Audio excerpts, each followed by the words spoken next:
Starting on some of the first legislation to be considered on the floor of this session, Senator, and a lot of time spent on one specific Senate joint resolution that would go to the voters if it does indeed pass. That's right. We worked last night, actually till this morning about 3 o'clock. We came to at least an agreement, so we think we're going to be able to perfect and pass the SJR next week. When the so-called Clean Missouri resolution was adopted by the voters, there were some things in there that, first of all, were very poorly written, but then also I think that some of the voters might have been intentionally misled on in terms of the redistricting and how this would affect redistricting across Missouri. In the past, there have been a lot of concerns about so-called gerrymandering. I've seen one of the maps that was kind of projected should the so-called fair districts be adopted, and I've never seen a more gerrymandered configuration, at least in my lifetime. It guarantees that half of a district is not going to be happy with whoever has been elected to serve them. And so we were trying to return to somewhat of the same kind of redistricting with a commission, the nonpartisan commission approach that Missouri has had for many decades. There's opposition to that because I think that some of the forces, especially from out of state, I think something like 90% of the money in support of that voter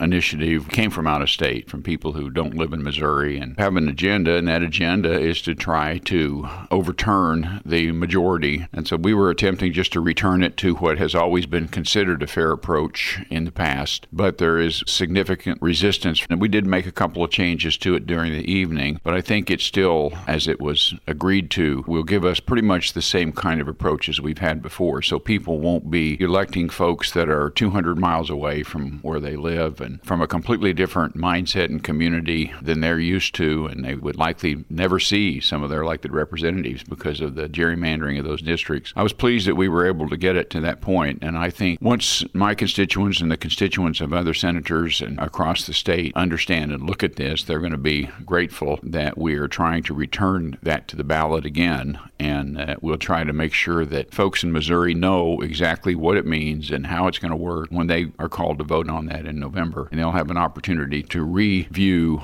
how those districts will be divided and then to make a choice whether they want the gerrymandered districts that would have to be produced under the so-called fairness approach, or whether they'd rather have those districts that are more aligned with the culture of the area in which they live. The redistricting as well, the quote-unquote way it used to be, pre-Clean Missouri in this case, there was a panel of people established, and where in this case there's one state demographer. That's right. The way that language is written, we've had people applying to be state demographer from as far away as India, which shows you just how, I guess, open-ended that language was that was in that ballot initiative. The initiative made the auditor kind of the chooser, the one who chose that demographer. The intention of some of this out-of-state money was pretty clear when you looked deeper, and I think that the voters are going to realize that, and they're going to recognize that although there were some things in there that they liked, and we're keeping those and strengthening some of them, the thing that was really subtle would undermine Missouri's electoral system, in my opinion. That redistricting approach we've tried to correct. I know, related to your job here in the Missouri Senate as a senator, is you're heading to an education summit, I believe, in St. Louis this weekend? Yeah, I have attended this conference for a number of years. It's the Education Policy Conference. The Constitution Coalition out of St. Louis prepares and presents this every year. We have authors and speakers from across the country, and even sometimes from out of the country, who come in and talk about education, what's going on in public education, some of the challenges that are being faced there. There's going to be a number of speakers this year to try to address some of the gender dysphoria that is not only being encouraged, but even being propagated in some places in Missouri in public schools. I've gotten emails from parents who are concerned that they have teachers who claim to be transgender and want to be addressed with special pronouns, and they're just concerned for their children and the influence that might have on their children. One of the topics that this conference will address is what's going on there, how that's progressing, and whether there are steps that parents can take to protect their children from that kind of misleading information. And I'm looking forward to being there. It's always been a good conference in the past. It's worth the time, even though it pretty much eats up a weekend. I'm looking forward to it.